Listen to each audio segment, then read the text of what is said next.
بسم اللہ الرحمن الرحیم۔ السلام علیکم ورحمۃ اللہ وبرکاتہ۔ امید کرتا ہوں آپ لوگ خیریت سے ہوں گے۔ اللہ عز و جل آپ سب کو اپنے حفظ و امان میں رکھے۔ ایک دوست نے مجھ سے پوچھا ہے کہ مفتی صاحب آپ یہ لفظ استعمال کرتے ہیں ناصبیت، اس کا کیا مطلب ہے اور ناصبی کون لوگ ہوتے ہیں؟ میں اس پہ پہلے گفتگو کر چکا ہوں، لیکن آج میں چاہتا ہوں کہ ناصبیت اور رافضیت دونوں کا مختصر انداز میں ایسا مفہوم بیان کر دوں کہ جسے ہر عام خاص شخص اس کو سمجھ سکے اور اس میں مشکل الفاظ اس میں شامل نہ ہوں۔ دیکھیں، یہ جو رافضی ہے، رافضی اور ناصبی، یہ دو ٹرمز یوز ہوتی ہیں، اصطلاحات ہیں، دو مکتبہ فکر کی، دو خیال رکھنے والے لوگوں کے بارے میں یہ لفظ استعمال ہوتا ہے، رافضی اور ناصبی۔ پہلے ناصبی کو سمجھتے ہیں، ناصبی اور رافضی۔ ناصبی کہتے ہیں ان لوگوں کو کہ جو اہل البیت علیہم السلام، یعنی امام علی، فاطمۃ الزہراء علیہ السلام اور آپ کی اولاد اہل البیت، ان کا بغض دل میں رکھتے ہوں اور اس بغض رکھنے پر ثواب کا بھی حقدار سمجھتے ہوں کہ ہمیں اجر ملتا ہے، ثواب ملتا ہے۔ یہ جو ناصبیت ہے، نسب کا مطلب ہوتا ہے کسی چیز کو کھڑا کرنا، تو یہ عداوت اہل البیت علیہ السلام کے اوپر کھڑے ہیں یہ لوگ۔ عداوت اہل البیت علیہ السلام یہ نفاق ہے، منافقت ہے۔ امام علی علیہ السلام سے بغض رکھنا، مولا علی سے، یہ نفاق ہے۔ صحیح مسلم کے اندر حدیث موجود ہے، متواتر حدیث ہے، سب نے سنی ہوئی ہے، حدیث نمبر 240، کہ رسول اللہ صلی اللہ علیہ وآلہ وسلم نے امام علی سے فرمایا کہ تجھ سے صرف مومن محبت کرے گا اور منافق بغض کرے گا۔ اسی طرح اہل البیت علیہ السلام، ان سے بغض رکھنا یہ بھی منافقت ہے اور زندیقیت ہے، بغض ہے، اور ان کے دلوں کے اندر یہ دراصل وہی منافقین ہیں کہ جو رسول اللہ صلی اللہ علیہ وآلہ وسلم کے دور میں موجود تھے، وہ آگے جا کر رسول اللہ صلی اللہ علیہ وسلم کے زمانے کے بعد پھر یہ لوگ ناصبی کہلائے جاتے ہیں۔ امام علی علیہ السلام کے زمانے میں یہ لوگ تھے، اور اس کے بعد باقاعدہ ان کے پاس اقتدار آیا، حکومت آئی۔ ابن کثیر رحمہ اللہ نے البدایہ والنہایہ کے اندر ایک نظم لکھی ہے، اس میں نام ذکر کیے۔ ابن کثیر رحمہ اللہ کیا کہتے ہیں کہ ناصبی کون ہے؟ جلد نمبر 15 ہے میرے سامنے، مکتبہ رشیدیہ سے چھپی ہے، اور مکتبہ رشیدیہ کوئٹہ لاہور، اس کا صفحہ نمبر 330 ہے۔ نظم کی شکل میں انہوں نے، ابن کثیر رحمہ اللہ نے گفتگو کی ہے، اور یہ کہتے ہیں کہ ناصبی کون کون تھے۔ کہتے ہیں وَهَكَذَا خُلَفَاءُ بَنِي أُمَيَّةَ عِدَّتُهُمْ كَعِدَّةِ الرَّافِضِيَّةِ وَلَكِنِ الْمُدَّةَ كَانَتْ نَاقِصَةً عَن 100 مِنَ السِّنِينَ خَالِصَةً وَكُلُّهُمْ قَدْ كَانَ نَاصِبِيًّا إِلَّا الْإِمَامَ عُمَرَ التَّقِيَّ معاوية ثم ابنه يزيد وابن ابنه معاوية السديد مروان ثم ابن له عبد الملك منابذ لابن الزبير حتى هلك۔ یہاں پر یہ آپ دیکھ سکتے ہیں، یہ موجود ہے، ابن کثیر رحمہ اللہ نے ایسے لکھا، اور ابن کثیر یہ سلفی، یعنی یوں سمجھ لیں یہ کوئی رافضی وغیرہ شیعہ وغیرہ نہیں ہے کہ آپ اسے بھی ڈکلیئر کر دیں ابن کثیر بھی رافضی ہے۔ اور بھائی اہل سنت جنہوں نے تفسیر ابن کثیر لکھی ہے، انہوں نے لکھا ہے کہ بنو امیہ کے خلفاء، یعنی حکمران، خلفاء سے مراد حکمران ہیں، کلہم قد کان ناصبیہ، سارے کے سارے ناصبی تھے، الا الامام عمر التقیہ، مگر عمر ابن عبدالعزیز جو امام ہے اور متقیوں کے امام ہے، عمر ابن عبدالعزیز کو چھوڑ کر سارے کے سارے کیا تھے؟ ناصبی تھے۔ اور ایک اور نام ہے کہ جو یزید کا بیٹا ہے، یزید کے بیٹے کا نام بھی معاویہ ہے، معاویہ ابن یزید ابن معاویہ ابن ابی سفیان ابن حرب، تو جو یزید کا بیٹا معاویہ ہے وہ بھی سدید ہے، وہ بھی حق پر ہے، وہ بھی بہترین انسان تھا، سدید اس کے لیے کہا ہے۔ آگے نام کس سے ذکر کیا؟ معاویہ، ثم ابنہ یزید وابن ابنہ معاویہ السدید، پھر اس کا بیٹا یزید کا بیٹا معاویہ السدید جو کہ درست راہ کے اوپر تھا، مروان، پھر مروان، ثم ابن له عبد الملک، پھر عبد الملک بن مروان بھی، منابذ لابن زبیر حتی ہلک، یہ ابن زبیر تک، یہاں تک کہ یہ لوگ ہلاک ہو گئے۔ تو ثم استقل بعده بالملک فی سائر الارض بغیر شک. تو یہ آپ دیکھ سکتے ہیں، حوالہ چیک کر سکتے ہیں، میں نے اپنی طرف سے کوئی بات نہیں کی ہے. تو میں عرض یہ کر رہا تھا کہ ناصبیوں کو بعد میں حکومت اقتدار ملی، اور اس زمانے میں امام علی علیہ السلام کے اوپر سب و شتم کیا جاتا رہا، اور اہل البیت علیہ السلام کے محبین کو قتل کیا جاتا تھا. تو ناصبی وہ ہیں کہ دراصل کہ جو اہل البیت علیہ السلام سے بغض رکھتے ہیں، عداوت رکھتے ہیں. اب آج کے دور میں ہم ناصبیوں کو کیسے پہچانیں گے؟ یہ اہم بات ہے، اس کو غور سے سنیے گا. آج کے دور میں ہم ناصبیوں کو اس طرح پہچانیں گے جس طرح کہ ہمارے ہاں اہل سنت رافضیوں کو پہچانتے ہیں. کیسے پہچانتے ہیں؟ کہ وہ کہتے ہیں کہ روافض وہ ہیں کہ جو شیخین کے اوپر تبرہ کرتے ہیں. یہ ہمارے ہاں اہل سنت میں بیان کی جاتی ہے تعریف، اگرچہ اس کی درست تعریف یہ نہیں ہے رافضیوں کی، وہ میں آپ کو آگے بیان کرتا ہوں. تو جس طرح سے آپ رافضیوں کو پہچانتے ہیں، اسی طرح سے ناصبیوں کی پہچان ہوگی. یعنی آپ یہ کہتے ہیں کہ جو شخص اہل البیت علیہ السلام کے فضائل میں زیادہ آگے کر جائے یا شیخین پر کسی کو فضیلت دے دے تو وہ بھی رافضی ہے. تو آپ سنیے گا، ناصبی بالکل وہ شخص ہوتا ہے کہ جس کے سامنے اگر علی کے فضائل بیان کیے جائیں یا اس کے سامنے اگر اہل البیت علیہ السلام کے حقوق کا ذکر ہو تو وہ پھر کہتا ہے کہ کچھ اور ذکر کرنا شروع کر دو، کچھ اور بیان کرو. یہ اس کے چہرے پہ 12 بج جاتے ہیں. تو جس طرح آپ رافضیوں کو پہچانتے ہیں نا، ہم ناصبیوں کو پہچانتے ہیں. اور یہ معیار بھی میں نے نہیں دیا ہے ناصبیوں کے پہچان کا، یہ معیار بھی امام شافعی رضی اللہ تعالی عنہ رحمہ اللہ، امام شافعی کا معیار ہے. امام شافعی کہتے ہیں کہ جب ہم اہل البیت کا ذکر کرتے ہیں تو یہ لوگ آتے ہیں ہمارے سامنے اور کہتے ہیں کہ کچھ اور بیان کرنا شروع کر دو یا اس سے اٹھ جاؤ، یہ تو رافضیوں والی بات کر رہا ہے. تو یہ لوگ ناصبی ہیں. یہ لوگ کیا ہیں؟ یہ لوگ ناصبی ہیں.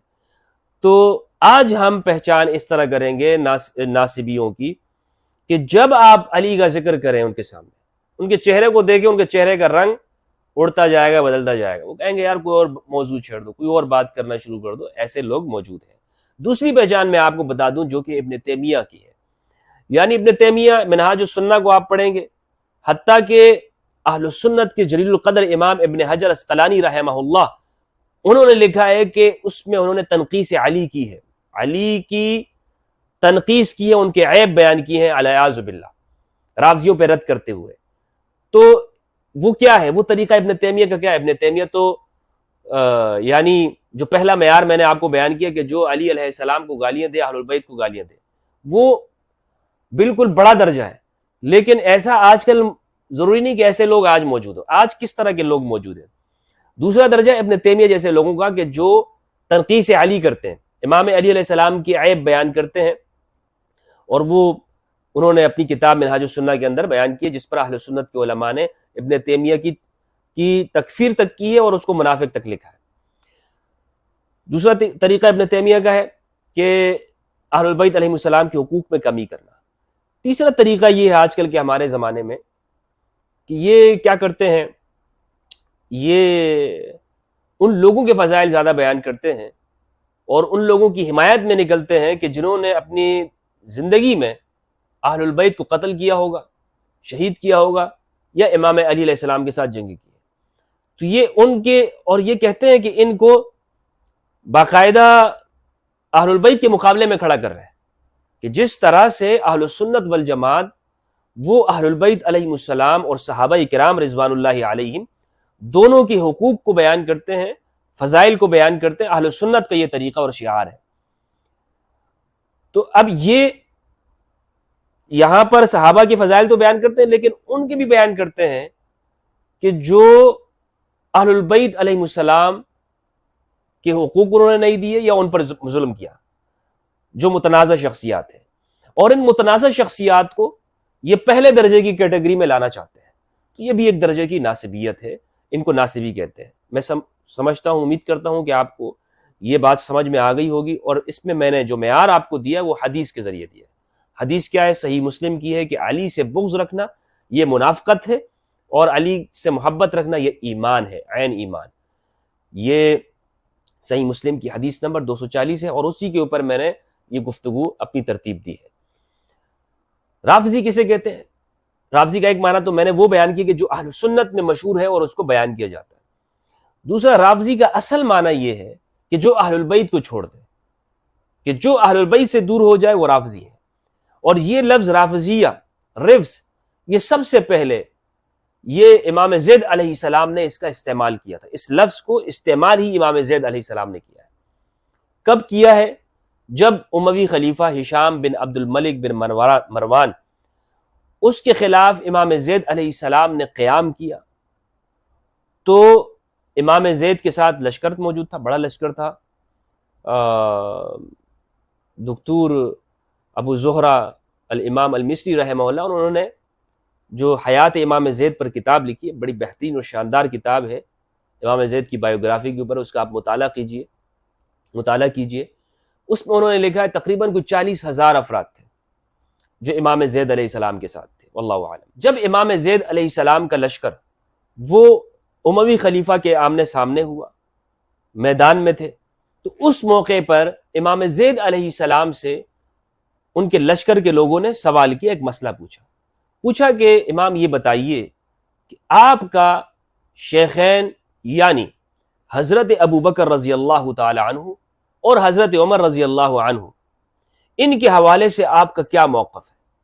تو امام زید نے یہ جواب دیا کہ میرا وہی موقف ہے کہ جو ہمارے آباء و اجداد کا تھا. امام زید علیہ السلام بیٹے ہیں سید سجاد زین العابدین علی ابن الحسین ابن علی ابن ابی طالب علیہ السلام کے، سید سجاد کے، اور اسی طرح بھائی ہیں، چھوٹے بھائی ہیں امام محمد الباقر علیہ السلام کے. تو امام زید نے جواب دیا کہ جو ہمارے آباء و اجداد کا تھا وہی میرا موقف ہے. اور زیدیہ یمن کے وہ یعنی ان میں بعض وہ بھی رضی اللہ عنہما کہتے ہیں حضرت ابو بکر کو اور حضرت عمر کو. جو امامیہ کا موقف ہے اس موقف سے ہٹ کر ہیں، اس موقف کے اوپر وہ نہیں ہے.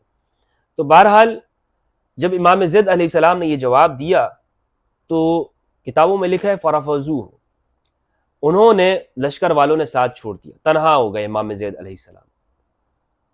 تو امام زید نے اس موقع پہ فرمایا یہ رافضہ ہے،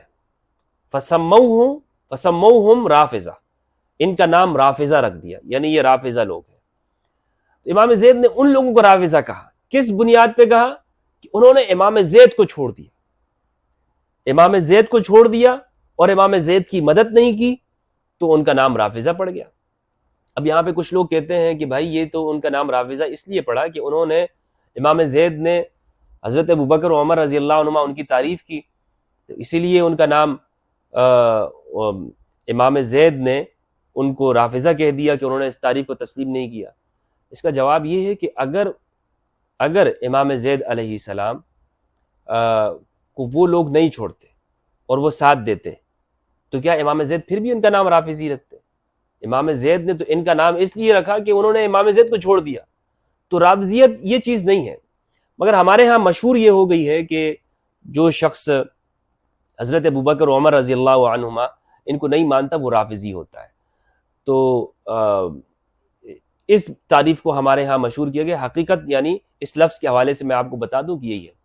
لیکن جو ہمارے ہاں رافضیت کا معنی ہے، جو ہمارے ہاں عام مروج بھی ہے، تو اگر اس کو بھی مان لیا جائے تو اس حوالے سے میں نے آپ کے سامنے گفتگو کر دی کہ رافضی اسے کہتے ہیں، اور اس کا اطلاق اس حوالے سے بھی درست ہے، کوئی غلط نہیں ہے، لیکن اصل واقعہ وہ ہے جو میں نے آپ کو بتایا ہے. تو رافضیت وہ کیا ہے وہ بھی آپ کو سمجھ میں آ گئی ہوگی، ناسبیت کیا ہے یہ بھی آپ کو سمجھ آ گئی ہوگی.